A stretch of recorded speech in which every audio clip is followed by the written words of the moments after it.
आपल्या सगळ्यांचं मनपूर्वक पत्रकार परिषदेमध्ये स्वागत करतो। कालपासून खऱ्या अर्थानं विधानसभेच्या निवडणुकीच्या रणधुमाळीला सुरुवात झालेली आहे, परंतु मला असं वाटतं की रत्नागिरीमध्ये रणधुमाळी 1 महिन्यापासूनच सुरू झालेली आहे। कालपर्यंत काही प्रशासनाचं बंधन माझ्यावर होतं म्हणून मी काही पत्रकार परिषद घेतली नाही, परंतु कालच आचारसंहिता लागल्यानंतर काही बाबींचा खुलासा व्हावा यासाठी आज या पत्रकार परिषदेचा घाट म्हणण्यापेक्षा नियोजन आम्ही केलेलं आहे। एक 4 प्रसंग गेल्या 2 महिन्यामध्ये रत्नागिरी जिल्ह्यामध्ये, रत्नागिरी शहरामध्ये घडले। त्या पहिल्या प्रसंगाला सुरुवात झाली आपल्या MIDCचं जे कार्यक्षेत्र आहे, त्या MIDCच्या रस्त्यावर गायीचा एक अवयव तिथे पडलेला होता। त्याच्यानंतर आंदोलन झालं।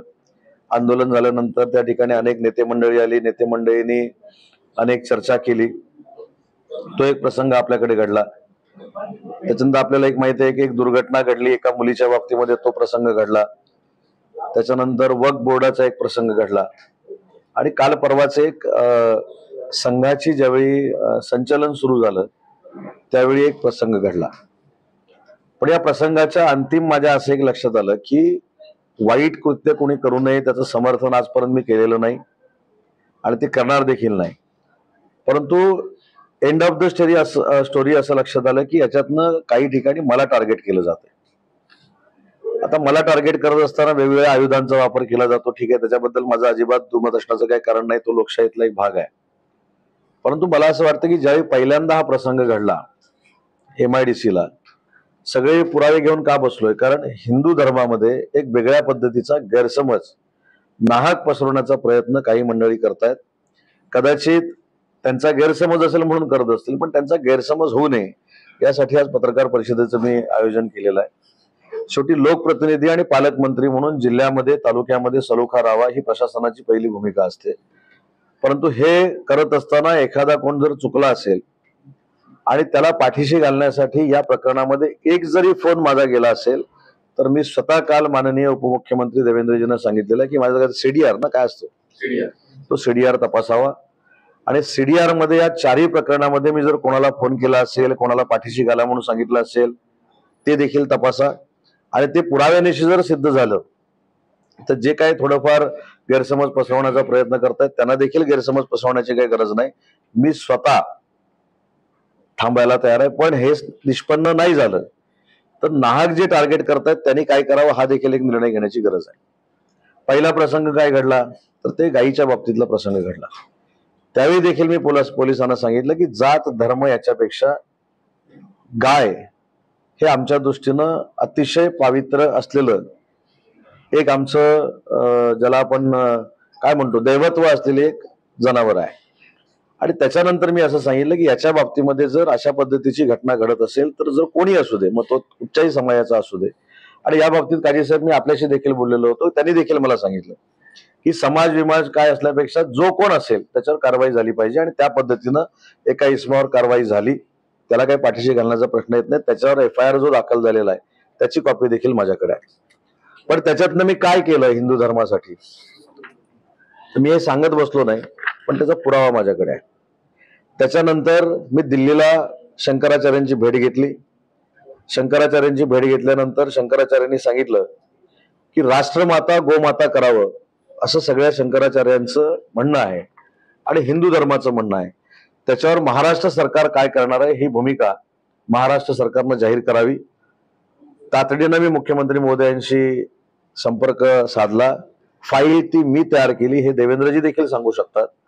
त्याच्यावर अजितदादांची सही घेतली, देवेंद्रजींची सही घेतली, एकनाथ शिंदे साहेबांची सही घेतली आणि त्याचं फलित हे आहे की देशामध्ये पहिल्यांदा राज्यमाता गोमाता हा दर्जा गोमातेला प्राप्त करून देण्यामध्ये माझा खारीचा वाटा होता। त्याच्यामुळे जे काही नाहक निवडणुका समोर आलाय म्हणून मला टार्गेट करण्याचा जो प्रयत्न केला जातोय त्याचा हा एक पुरावा आहे की राज्यामध्ये राज्यमाता गोमाता जे झालं त्याच्यामध्ये माननीय शंकराचार्यांना भेटून त्यांना अपेक्षित असलेलं हिंदू धर्माचं राज्यमाता गोमाता करण्याचं पहिलं काम देशातलं जर कुठं झालं असेल तर ते महाराष्ट्र राज्यामध्ये झालं आणि म्हणून मला असं वाटतं की त्याच्याबद्दलचा जो काही लोकांनी गैरसमज पसरवण्याचा प्रयत्न केला त्याला हे उत्तर आहे. बरं, दुसरं एवढ्यावर थांबलो नाही तर रत्नागिरीतल्या ज्या काही संस्था आहेत त्यांना शासनाच्या माध्यमातून नाही तर स्वतःच्या माध्यमातून गोमातेसाठी अँब्युलन्स द्यायचा देखील प्रस्ताव हा मी ठेवला. त्याचं नाव गणेश गायकवाड, त्यांच्याशी माझी 3-4 वेळा चर्चा झाली आणि त्यांनी देखील मान्य केलं की हे सगळं जर आपल्याला करायचं असेल तर गोमातेसाठी अँब्युलन्स आवश्यक आहे आणि ते अँब्युलन्स देखील शासनाच्या पैशातनं नाही, माझ्या कुटुंबाकडनं देण्याचा निर्णय घेतला. कारण माझे देखील आई वडील हे हिंदूच आहेत. त्याच्यामुळे ज्या पद्धतीनं एक वातावरण तयार केलं जातं त्या संदर्भात पहिला प्रसंग. दुसरा प्रसंग, जो दुर्दैवी घटना घडली त्याच्यानंतर आंदोलन झालं, मी आज ते पत्रकार परिषद घेऊन सांगणं योग्य नाही, त्याच्यावर खुलासा खरं पोलिसांनी करणं अपेक्षित होतं. मागच्या प्रकरणामध्ये देखील पोलिसांनी खुलासा करणं अपेक्षित होतं. वक्फ बोर्डाच्या बाबतीमध्ये देखील पोलिसांनी खुलासा करणं अपेक्षित होतं आणि या संदर्भामध्ये देखील परवाचा जो प्रसंग घडला त्याच्यामध्ये देखील पोलिसांनी खुलासा करणं गरजेचं होतं. ठीक आहे, त्यांनी का केलं नाही याच्याशी माझं काही घेणं देणं नाही. म्हणून मी पहिला प्रसंग आपल्याला सांगितला. आणि दुसऱ्या प्रसंगामध्ये मला असं वाटतं की जो अहवाल आहे तो जर जनतेसमोर आला काही टेस्ट झाल्यानंतर तो पोलिसांनी जाणावा. म्हणून तिथं जे काही वातावरण तयार केलं गेलं की पोलिसांवर दबाव आणतो, आणि स्पष्टपणानं सांगतो, जरी नाव घेऊन बोलले नसले तरी त्याच्यामध्ये उदय सामंतच टार्गेट होता. पण तो जर अहवाल बघितल्यानंतर अनेकांचे डोळे त्याच्यामध्ये उघडतील. म्हणूनच त्या पूर्ण चौकशीमध्ये हस्तक्षेप मी केलेला नव्हता, परंतु तो गोपनीय अहवाल असल्यामुळे आज माझ्याकडे आहे. हा अहवाल मी आता पण तुम्हाला देऊ शकतो, पण हा मला देऊन वेगळं माझं कर्तृत्व आणि माझी पारदर्शकता तुम्हाला दाखवायची आवश्यकता नाही. पण हे देखील येत्या 8-10 दिवसामध्ये क्लिअर होईल. दुसरा विषय वक्फ बोर्डाचा सांगण्यात आला की वक्फ बोर्डाचं नवीन कार्यालय झालं. हे पत्र देखील मी आपल्याला देतो. वक्फ बोर्डाचं कार्यालय हे माझ्याकडनं मंजूर झालेलं कार्यालय नाही, हा त्याचा पुरावा आहे. हे महाराष्ट्र शासनानं मंजूर केलेलं कार्यालय आहे. आणि हे कधी केलंय, सगळ्यात म्हणजे मला माझ्या सहकार्यांना एक विनंती करायची आहे की हे कागदपत्र थोडे बघितले पाहिजेत. बरं, हा कधी निर्णय झालाय? हा निर्णय काय माझा आहे का? हा निर्णय अजिबात माझा नाही. सांगतो ना, तारख पण सांगणार, कागद पण देणार. फक्त एखाद्या व्यक्तीचं राजकीय करिअर संपवण्यासाठी हिंदू धर्मामध्ये गैरसमज पसरवण्याचा जो काही लोक घाट घालतात त्याला हे उत्तर आहे. हे वक्फ बोर्डाचं जे ऑफिस आहे ह्याच्याशी माझा काडी मात्रही संबंध नाही. हे माझ्या डिपार्टमेंटनं मंजूर केलेलं कार्यालय नाही. ज्यावेळी रत्नागिरी जिल्ह्याच्या मुस्लिम बांधवांनी मुंबईमध्ये या खात्याचे मंत्री अब्दुल सत्तार साहेब जे आहेत, जे मुस्लिमच आहेत, त्यांची भेट घेतली, त्याच्यानंतर हा प्रस्ताव कॅबिनेटमध्ये आला आणि याला मंजुरी ही आज नाही मिळाली. याला मंजुरी 25/5/2023 ला मी दिलेली नाही, महाराष्ट्र सरकारनं दिलेली आहे. मला फक्त एवढंच सांगायचं आहे की गैरसमजातनं एखाद्याची बदनामी करण्यापेक्षा महाराष्ट्र सरकारमध्ये जसे एकनाथ शिंदे साहेबांची शिवसेना आहे तशी देवेंद्रजींची भाजपा देखील आहे. आणि हे मी देवेंद्रजींना सांगितलं, आता देखील गाडीमध्ये सांगितलं की मी अशी पत्रकार परिषद घेतोय आणि हे सगळे खुलासे करतोय. त्याच्यावर त्यांनी सांगितलं की हे खुलासे होणं गरजेचंच आहे. बाकी ठीक आहे, बाकी जी काही चर्चा झाली असेल. काही लोक म्हणतात देवेंद्रजींच्या मी नावाचं भांडवल करतो, अजिबात नाही. काल असं सांगण्यात आलं मी मनोज जरांगेंना भेटलो, काही लोकांनी पोस्ट टाकल्यात, ते देवेंद्रजींना दुखवण्यासाठी केलं. आधी एक माहितीसाठी सांगतो, मी जाऊन आल्यानंतर जे काय झालं त्याचा शब्दांशब्द हा माननीय उपमुख्यमंत्री देवेंद्रजींना मी सांगितलेला आहे. तिथं काय जी चर्चा झाली ती देखील सांगितलेलं आहे. त्याच्यातनं मला देवेंद्रजींनी काही सल्ले दिलेले आहेत. शेवटी राज्यस्तरावर कदाचित काय होतंय, कदाचित काही लोकांना कळत नसेल म्हणून हा गैरसमज आहे. पण जसं मी मनोज जरांगेंना भेटलो तसंच मी लक्ष्मण हाकेंना देखील भेटलो आणि लक्ष्मण हाकेंना देखील भेटणार आहे. आता मग लक्ष्मण हाकेंना भेटल्यानंतर काय भूमिका राहणार, बरोबर आहे की नाही? मी दोन्ही आंदोलनकर्ते जे नेते आहेत त्यांना शासनानं केलेली आमची भूमिका म्हणजे कोणी, माननीय एकनाथ शिंदे साहेब, देवेंद्रजी, अजितदादा आणि आमच्या मंत्रिमंडळातले सगळे जे सहकारी आहेत त्यांनी केलेली जी भूमिका आहे, त्यांनी घेतलेली जी भूमिका आहे, ही कशासाठी सांगतोय तर मराठा समाज आणि ओबीसी समाजामध्ये कुठं तेढ निर्माण होणे, संस्कृती असलेला आपला महाराष्ट्र आहे आणि तीच भूमिका माझी रत्नागिरीमध्ये आहे. रत्नागिरीमध्ये सामाजिक सलोखा राहावा हीच माझी भूमिका आहे, जी कदाचित तुमची पण असेल. आणि म्हणून काही लोकांनी जे त्याला षडयंत्र म्हणणार नाही, कदाचित गैरसमजातनं ज्या काही गोष्टी करायच्या ठरवलेल्या त्याचे पुरावे आज द्यावे म्हणून वक्फ बोर्डाचं जे ऑफिस आहे हे रत्नागिरीमध्ये लोकसभेनंतर किंवा माझ्यामुळे मंजूर झालेलं ऑफिस नाही. माझी विनंती आहे की ज्यांना हे वक्फ बोर्डाचं ऑफिस नकोय, आजही मी पालकमंत्री आहे, त्यांच्यासोबत मी देवेंद्रजी फडणवीस साहेबांकडे यायला तयार आहे. त्याच्यामुळे हा प्रश्न सुटला. बरं, कसलं उद्घाटन केलं? नवीन कार्यालयाचं अजिबात उद्घाटन केलं नाही. जे 25/5/2023 पासून कार्यालय रत्नागिरीमध्ये चालू आहे, हे कार्यालय चालू आहे 23/2005 पासून, आपलं 23/5/2023 पासून, हे आजच चालू झालं नाही. फक्त त्याच्यातलं इंटेरियर झालं आणि त्या इंटेरियरचा लोकार्पण सोहळा करावा हे शासनानं मला सांगितलं. शासनानं, मी नाही. ते माझं वैयक्तिक ऑफिस नाही आणि ते मुस्लिम बांधवांना मी तयार करून दिलेलं ऑफिस नाही. त्याच्यावर देखील जो खर्च झालाय हा उद्योग विभागानं केलेला खर्च नाही, हा उदय सामंतनं केलेला खर्च नाही, हा शासनानं केलेला खर्च आहे. आणि म्हणून मला असं वाटतं की वक्फ बोर्डाच्या बाबतीमध्ये जर शंका असेल तर आपण सगळ्यांनी एकत्र देवेंद्रजींना भेटू, सगळ्यांनी एकत्र अब्दुल सत्तारना भेटू. त्याच्यामुळे हा जो प्रश्न आहे हा काय काल परवाचा नाही, हा 23/5/2023 ला मंजूर झालेला हा जो एक विषय माझ्याकडे ते नाही आहे. काही लोकांनी एक स्टेटस असा ठेवला की या सगळ्याचा सूत्रधार पालकमंत्री आहे, माझं नाव टाकलं नाही. मी आज देखील पुन्हा एकदा सांगतो, संगमेश्वर मधनं ट्रेनमध्ये बसल्यानंतर एकाही मुस्लिम, बशीर मुर्तुजा सोडून एकाही मुस्लिम बांधवावर बोललेला जर सीडीआर माझा जाहीर झाला तर मी राजकीय निवृत्ती घ्यायला तयार आहे. मी बशीर मुर्तुजांचं नाव का कोट करतोय ते पण सांगतो. द्या ना. हा बघा, हे जे काय चाललेलं आहे हे फक्त आणि फक्त कशामध्येच उदय सामंतला नामोहरम करू शकत नाहीत म्हणून हिंदू धर्मामध्ये खोटं नाटं माझ्याबद्दल पसरवायचं आणि माझी प्रतिमा डागाळायचा प्रयत्न करायचा, ह्यासाठी हे चालू आहे. मी डागाळणाऱ्यांना सुद्धा दोष देत नाही, त्यांचा पण काही गैरसमज झाला असेल, पण याचा पण खुलासा करतो. रेल्वेमध्ये 1:45 वाजता मला बशीरभाई मुर्तुजांचा फोन आला. ते राष्ट्रवादी काँग्रेस पक्षामध्ये महाविकास आघाडीमध्ये काम करतात. त्यांनी पालकमंत्री म्हणून सांगितलं की उदय, जे काय झालं असेल, ज्या काही चुका झाल्या असतील त्या बसून आम्ही सोडवायला तयार आहोत. कलेक्टरना आणि पोलिसांना सांगा की उद्या एक बैठक लावा आणि या बैठकीमध्ये हे संपवा. या बाबतीत माझं भाजपाचे जिल्हाध्यक्ष राजेशजी सावंत यांच्याशी देखील चर्चा झालेली आहे आणि राजेशजींनी देखील याच्यामध्ये पुढाकार घेतो म्हणून सांगितलेलं आहे. आणि त्याच्यानंतर 5 वाजेपर्यंत माझं नेटवर्कच गेलं, कारण मी ट्रेनमध्ये होतो. त्याच्यामुळे जे काय मी पोलिसांना सांगितलं ते पोलीस जाहीर करतील. मी त्यांना सांगितलं की तुम्हाला तपासामध्ये ज्या गोष्टी योग्य वाटतायत त्या तुम्ही कराव्यात, ह्याच्यामध्ये माझा पालकमंत्री म्हणून काही संबंध नाही. पण आज जो तुम्हाला मी कागद दाखवणार आहे त्याच्यामध्ये गंमत अशी आहे की जे गुन्हे रजिस्टर झालेले आहेत ते कोणावर झालेत? आपण मुस्लिम बांधवांचा विषय बाजूला ठेवू, तो मी बोलतच नाही.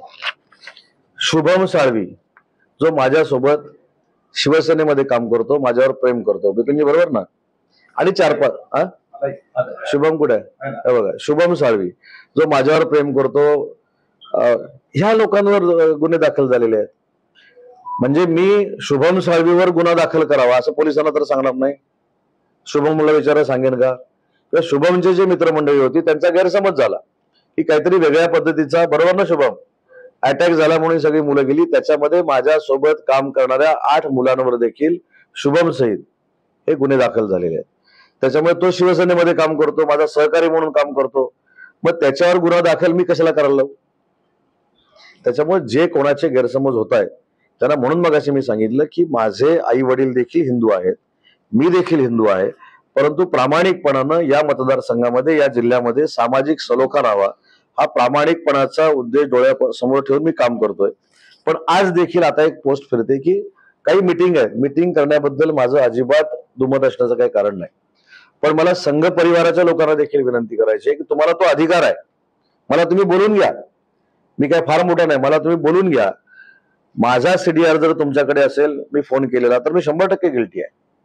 आज मी सांगतो की त्याच्यामध्ये सीडीआर मध्ये जर असं काही सापडलं तर मी स्वतः एकनाथ शिंदे साहेबांना सांगेन की सगळे जे म्हणतायत त्याला उमेदवारी द्या, मी त्याचा प्रचार करतो.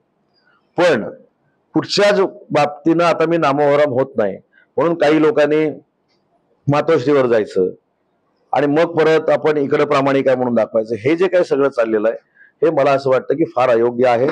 आणि एखादा राजकीय कार्यकर्ता तुम्ही जरी घडवू शकत नसला तरी घडलेला राजकीय कार्यकर्ता हा बर्बाद करण्याचा अधिकार कोणाला दिलेला नाही. त्याच्यामुळे जे खरं आहे ते जनतेसमोर गेलं पाहिजे, जे खरं आहे ते जनतेला कळलं पाहिजे. आणि आजपर्यंत, आणि ह्याच्या मागे मला माहिती आहे, मी बोलणार नाही. शेवटी जसं सगळ्या हिंदू धर्मातल्या लोकांना ग्रामदेवत भैरीबुवावर विश्वास आहे, तसा माझा देखील त्याच्यावर विश्वास आहे. हे कोण काय करतायत, कशा पद्धतीनं करतायत, कशा पद्धतीनं, आजची तर एक पोस्ट अशी आहे एका शिक्षकानं टाकलेली, त्याच्या मागे देखील कोण आहे मला माहिती आहे. ती तर माझ्या वडिलांवर पोस्ट टाकली. म्हणजे ज्या पद्धतीनं राजकारण सुरू केलेलं आहे. आणि तरी मी देखील सांगतो की 2 महिन्यानंतर पत्रकार परिषद किशोर मोरे साहेब जे होईल, ते लोकप्रतिनिधी तुमच्या आशीर्वादानं मीच असणार आहे. पण ज्या पद्धतीनं जे राजकारण चालू आहे रत्नागिरीत, हे राजकारण रत्नागिरीत कधीही नव्हतं. आणि म्हणून शेवटी म्हटलं की आपण देखील काय आहोत हे लोकांपर्यंत पोहोचलं पाहिजे, म्हणून या पत्रकार परिषदेचं मी आयोजन केलंय. पण सामाजिक सलोखा राहावा ही प्रामाणिक भावना आज देखील माझी आहे. कारण 84 की 83 सालानंतर आजपर्यंत सामाजिक सलोखा बिघडला नाही. आणि काल जी भाजपाच्या जिल्हाध्यक्षांनी मागणी केली, ती आजच मी परत सांगतो की त्याला माझा जाहीर पाठिंबा आहे. की याचा सूत्रधार कोण आहे तो पोलिसांनी शोधून काढावा. सूत्रधार करण्यापेक्षा हे कशामुळे झालंय, मग त्याच्यामध्ये कोणी असू दे, माझ्या बरोबरचे सहकारी असतील, सगळे असतील, व ज्या नगरसेवक मुसा काजीला उचलून नेला तो माझा नगरसेवक आहे, तरी देखील मी फोन केला नाही. त्याच्यामुळं उगाचच नाहक राजकारण करण्यापेक्षा विकास कामं केली नसतील तर ठीक आहे. आता एक कोणतरी आज एक अजून पोस्ट बघितली की अशा अशा ठिकाणी निषेध करण्याबद्दल माझं अजिबात काय म्हणणं नाही, तो लोकशाहीतला एक भाग आहे. पण काही वस्तुस्थिती ही 100% रत्नागिरीकरांच्या समोर आलं पाहिजे. आणि म्हणून मी संघाच्या लोकांना आवाहन केलं की मला कुठेही बोलवा, कुठेही बोलून मला विचारा की हे तू केलंस काय, आणि त्याच्यातनं जर साबित झालं तर मी सांगेन ते हरायला तयार आहे. पण नाहक बदनामी, कारण मी देखील माणूस आहे, नाहक बदनामी मी काही सहन करणार नाही. आणि हे टार्गेट धरून केलं जातंय याची देखील मला जाणीव आहे. कालपर्यंत आचारसंहिता होती, मी प्रशासनाचा प्रमुख होतो, आज देखील आहे. पण आज माझी भूमिका मला प्रचार म्हणून देखील लोकांसमोर आणली पाहिजे, म्हणून मी तातडीनं 24 तासामध्ये रत्नागिरीमध्ये येऊन ही पत्रकार परिषद घेतोय. आणि हे पत्रकार परिषद घेत असताना मी माननीय संघाचे प्रमुख मोहन भागवत साहेबांना देखील विनंती केलेली आहे की मला वेळ द्यावा म्हणून. आणि मी भागवत साहेबांना देखील विचारणार आहे की या सगळ्या गोष्टीमध्ये जर मी खरोखरच गिल्टी असेल तर त्यांनी समिती नेमावी, पारदर्शकपणे त्यांनी समिती नेमावी. हे नाहक त्रास देण्यासाठी आहे की बाकी सगळ्या गोष्टीसाठी आहे, त्यांनी खुलासा करावा. त्याच्यामुळे मी पूर्ण पारदर्शक आहे, म्हणून ही पत्रकार परिषद घेतलेली आहे. सगळे कागद देखील माझ्याकडे आहेत. फक्त एकाच मॅटरचे कागद मी तुमच्याकडे देणार नाही, कारण ते पोलिसांचा गोपनीय अहवाल आहे. पण ह्याच्यामध्ये पुढे जाऊन सांगतो, या प्रकरणामध्ये पोलिसांनी लेट का केला ही एक शंका आहे. त्याच्यानंतर पोलिसांना माझा फोन गेला अशी एक शंका आहे. पोलिसांचे सीडीआर, काय ते सीडीआर ना काय म्हणतात, सीडीआर तपासा, माझे तपासा, आणि माझे फोन आतापासून कोणीतरी घेऊन जा आणि तपासा, माझ्या पीएनचे तपासा. पण अशा पद्धतीनं मुस्लिम बांधवांना वन साइड मी सहकार्य करतो असं दाखवण्याचं चित्र कृपा करून कोणी करू नये. आज रत्नागिरी तालुक्याचा एक इतिहास सांगतो की मुस्लिम बांधवांचं कोकण नगरचे जे कब्रस्तान आहे त्याची जागा भाई सावंत नावाच्या माणसानं दिलेली आहे. भाई सावंत नाचण्याचे. आणि सैतवड्यामध्ये हिंदू धर्माची जी स्मशानभूमी आहे त्याला माझ्या माहितीप्रमाणे अजीज मुकादम या माणसानं जमीन दिलेली आहे. एवढा आपल्याकडे सामाजिक सलोखा आहे. पण जो देशाच्या विरोधात काय करेल, इवन मी माझं जर भाषण केलं वक्फ बोर्डाचं, काजी साहेब तुम्ही होता का, वक्फ बोर्डाच्या भाषणामध्ये मी धाडस करून सांगणारा एकमेव महाराष्ट्रातला एकमेव पदाधिकारी आहे. मी 1000 मुस्लिम बांधवांच्या समोर सांगितलं की तुमचा जो लोकसभेला गैरसमज करून दिलेला होता की नरेंद्र मोदी साहेब आल्यानंतर तुम्हाला देश सोडावा लागेल, तुम्हाला आता कळलं असेल की नरेंद्र मोदी साहेब पंतप्रधान झाल्यानंतर मुस्लिम बांधवांना कुठचाही त्रास झाला नाही. आता परवा मी कॅबिनेटमध्ये नव्हतो, मी जालनामध्ये होतो, पण काजी साहेब मदरशाच्या शिक्षकांना बरोबर ना पगारवाढ देण्याचा निर्णय झाला, तो काय मी केला का? म्हणजे माझं म्हणणं फक्त सोयीस्कररित्या 1-2 लोकांनी माझ्याबद्दल वावटळ उठवायची. आणि विशेषतः स्पेसिफिक सांगतो की हिंदू धर्मामध्ये गैरसमज पसरवण्याचा प्रयत्न करायचा हे फार चुकीचं आहे. मला चव्हाणसाहेब असू नका, भावना सांगतो, तर त्याच्यामध्ये एक चुकीचं आहे. आणि या बाबतीतलं माझं म्हणणं जे मुस्लिम मौलवी आहेत त्यांना देखील मी सांगितलेलं आहे की या तालुक्यामध्ये तुमच्याकडून कोण जर चुकत असेल तर त्याची जबाबदारी स्वीकारून आपण एक बैठक लावली पाहिजे आणि जी जिल्हाधिकाऱ्यांनी बैठक केली सलोख्याची ती पालकमंत्री म्हणून माझ्याच सांगण्यावरनं केली हे पाहिजे जिल्हाधिकाऱ्यांना विचारा. पण काही गोष्टी ज्या पोलिसांनी मांडल्या पाहिजेत त्या अजून मांडल्या न गेल्यामुळे कदाचित संभ्रम असू शकतो. पण वक्फ बोर्डाच्या बाबतीमध्ये जर काही निर्णय घ्यायचा असेल तर मी त्यांच्यासोबत देवेंद्रजींकडे यायला तयार आहे. संघाच्या लोकांनी जर मला विचारलं की तू हे काय केलंस काय, मी त्यांच्या समोर देखील येऊन पुरावा द्यायला तयार आहे. पण संघाच्या ज्येष्ठ लोकांना देखील मला विनंती करायची आहे की एखाद्या व्यक्तीला टार्गेट करून त्याचं पॉलिटिकल करिअर संपवण्याचा जर प्रयत्न कोण करत असतील तर तुमची देखील भूमिका काय आहे हे देखील लोकांसमोर आली पाहिजे. कारण आम्ही तुमचा आदर करतो आणि म्हणूनच मी भागवत साहेबांची देखील वेळ घेतलेली आहे, मी अतुल लिमये साहेबांची देखील वेळ घेतलेली आहे आणि जे माझ्याकडे आहे जे पुरावे आहेत ते मी त्यांच्याकडे सादर करणार आहे. मला वाद नाही घालायचा आहे. आज महायुती म्हणून भाजपला बरोबर घेऊनच आम्हाला महाराष्ट्रामध्ये निवडणूक लढवायची आहे. त्याच्यामुळे भाजपच्या काही सहकाऱ्यांचा जर गैरसमज झाला असेल तर मी त्यांच्या समवेत बसून तो दूर करेन. परंतु माझ्या ह्या चारही प्रकरणातली माझी भूमिका, कारण जी आंदोलनं बघतोय तुमच्यावर कोणाचा दबाव आहे, तुमच्यावर कोणाचा दबाव आहे, तुमच्यावर कोणाचा दबाव आहे, तेच मला भेटले की साहेब आम्ही बोललोच नाही, मग मला व्हिडिओ दाखवायला लागतो हे काय, मग ते असं मग चुकून झालं गैरसमज. त्याच्यात मला जायचं पण नाही, मला कोणाला दुखवायचं पण नाही. पण माझी विनंती एकच आहे की जसं काल जिल्हाध्यक्षांनी सांगितलं की आपल्याला सलोखा राहायला पाहिजे, तीच माझी भूमिका आहे. आणि दुसरं पण सांगतो, मी स्वतः सांगितलं, आपल्या तर नावं मला त्यांची माहित नाहीत, मी मुस्लिम बांधवांना सांगितलं, त्यांनी देखील हे कबूल केलं की पुढच्या वर्षी जर तुम्ही आम्हाला विश्वासात घेऊन हे संचलन कोकण नगरमधनच करणार असाल तर आम्ही ह्या सगळ्या हिंदू संस्कृतीचं देखील स्वागत करतो, हे त्यांनी माझ्याकडे सांगितलेलं आहे. म्हणून त्यांना बाजू घेणं, त्यांच्या बाजूने जाणं हा काही प्रश्नच येत नाही.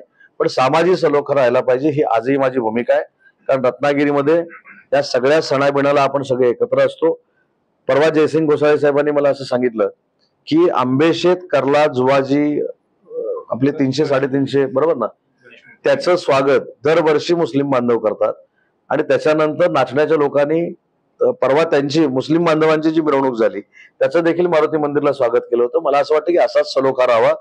पण देशाच्या विरोधात जाऊन जर कोण करत असेल तर त्याचं समर्थन असण्याचं काही गरज नाही. मंदिराचा मला देखील अभिमान आहे.